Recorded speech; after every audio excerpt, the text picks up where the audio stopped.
tall, gangly thing?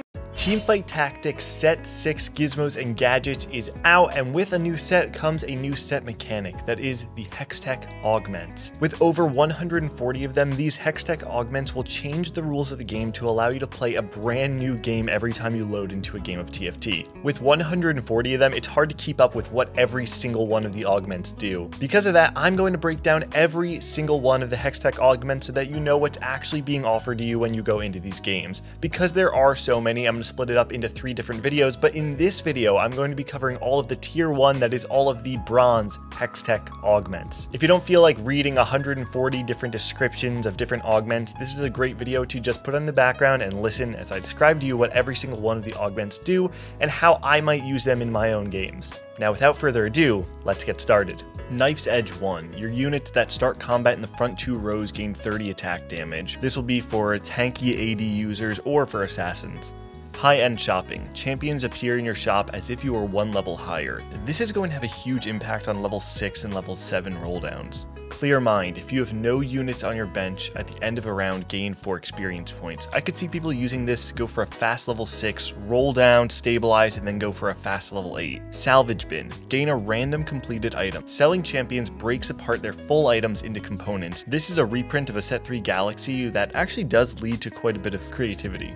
Chemical Overload 1. Chemtechs explode on death, dealing 50% of their maximum health as magic damage to enemies within 2 hexes. This is one of those augments that's really going to narrow what units you can actually play for the entire game. Item Grab Bag 1. Gain 1 random completed item and 1 reforger. Pretty straightforward, can spike your board, but also may be a little risky. Pandora's Items. Gain a random component. At the start of each turn, items on your bench are randomized. This augment is insane and could lead to some wild moments, especially if people are not slamming items right away. Built Different 1.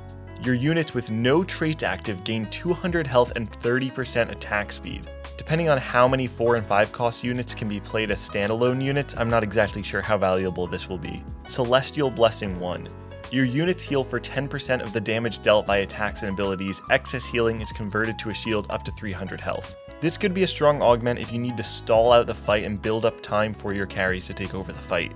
Cybernetic Implants 1. Your units equipped with an item gain 300 health and 20 attack damage. This is essentially cybernetics from Set 3, really strong early game, does tend to fall off a little bit later on. Featherweights 1. Your 1 and 2 cost units gain 40% movement and attack speed.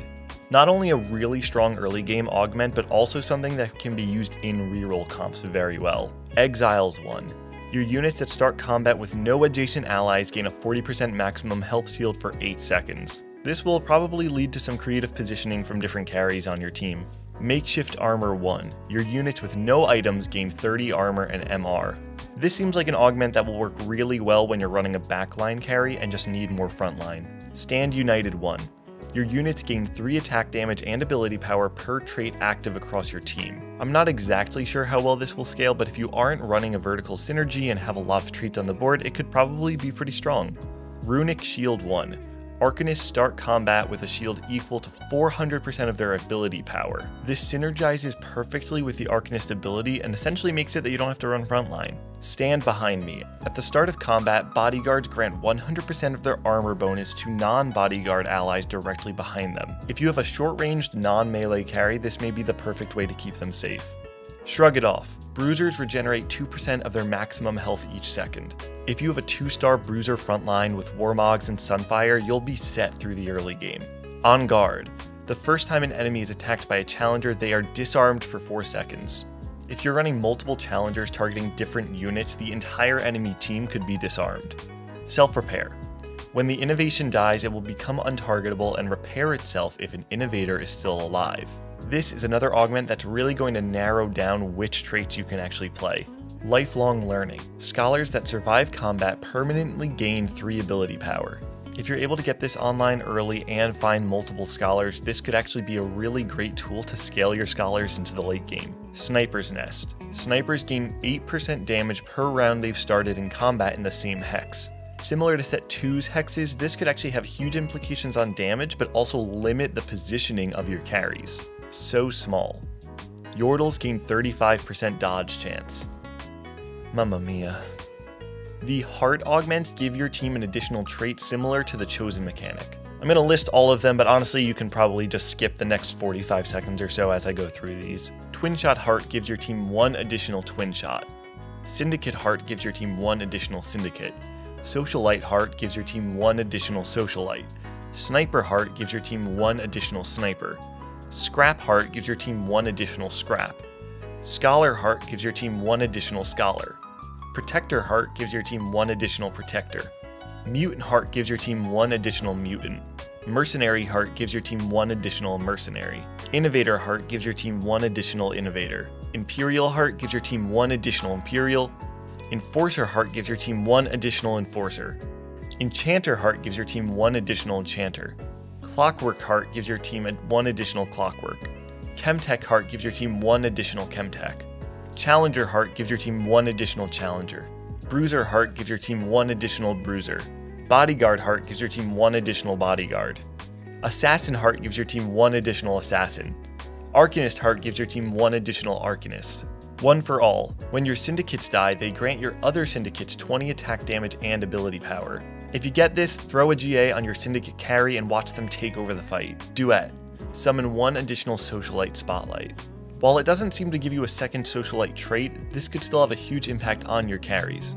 Tinker. Every 1 combat round with Scrap active, gain a Magnetic Remover or Reforger. This sounds like it'll be very high variance and can maybe pay off, probably not that strong though. Unstable Evolution. Mutants randomly gain 1 of 4 buffs when they reach 2-star. Again, a great buff, but going to narrow down what traits you can play. Pirates. Mercenary units have a 50% chance to drop 1 gold when they kill an enemy. This is a very high tempo augment that, if you can high roll and get a strong board, lead to an insane economy. All for one. When an ally dies, they grant the tyrant 25% of their maximum health. If you ever saw a set 4 Galio take over a fight, this might be the way that we see that this set. Smoke Bomb. The first time assassins drop below 60% health, they briefly enter stealth, becoming untargetable and shedding all negative effects. De-aggro is amazing for assassins. If you find yourself in that tree, this would be a perfect augment. Cutthroat. Assassins mana reave the first unit they attack, increasing their maximum mana by 65% until they cast. Usually assassins want to kill the units before they cast anyway, so I'm curious to see how this augment will play out in practice. Weak Spot. Your unit's attacks ignore 25% of the target's armor and reduce healing received by 50% for 10 seconds. This augment could allow you to flex AD items a bit more without needing to build a Last Whisper. Underdogs. Whenever your team has fewer units alive than your opponent, your units regenerate 15% of their missing health every second. This could be a great comeback mechanic for units that have a high attack speed that will be able to burst enemy teams down while they regenerate. Scoped Weapons. Double the hex range of your ranged unit and their attacks cannot miss. I'm not sure how many short-ranged ranged units there are, but this would definitely be a great augment to deal with those pesky Yordles. Ascension. After 15 seconds of combat, your units deal 100% more damage. If you can build out a strong frontline that stalls out the fight, this could have a huge impact on the game. Phony Frontline. Gain 2 target dummies. Target dummies not only provide frontline, they also allow you to creatively protect your carries in different ways. Binary Airdrop. Your units equipped with 2 items temporarily gain a random completed item at the start of combat. This could be used to buff up your frontline, but also be used to support a duo carry backline. Hyper Roll. If you have less than 10 gold at the end of a round, gain 3 gold. If you're committing to reroll early, this could allow you to spike your board very early on in the game. Wise Spending. Gain 1 experience point when you refresh your shop. This is a weird one because most people want to reroll at the level that they are sitting on, so we'll have to see what people come up with. Dominance. After winning combat, gain 1 bonus gold for every 2 surviving units. This is a win streaking augment that will propel your economy if you're able to get it on early and continue win streaking. Calculated Loss. After losing combat, gain 2 gold and a free shop refresh. While it does point towards lose streaking, having the free shop is actually going to make it a little harder to lose each round, so we'll see how it actually plays out.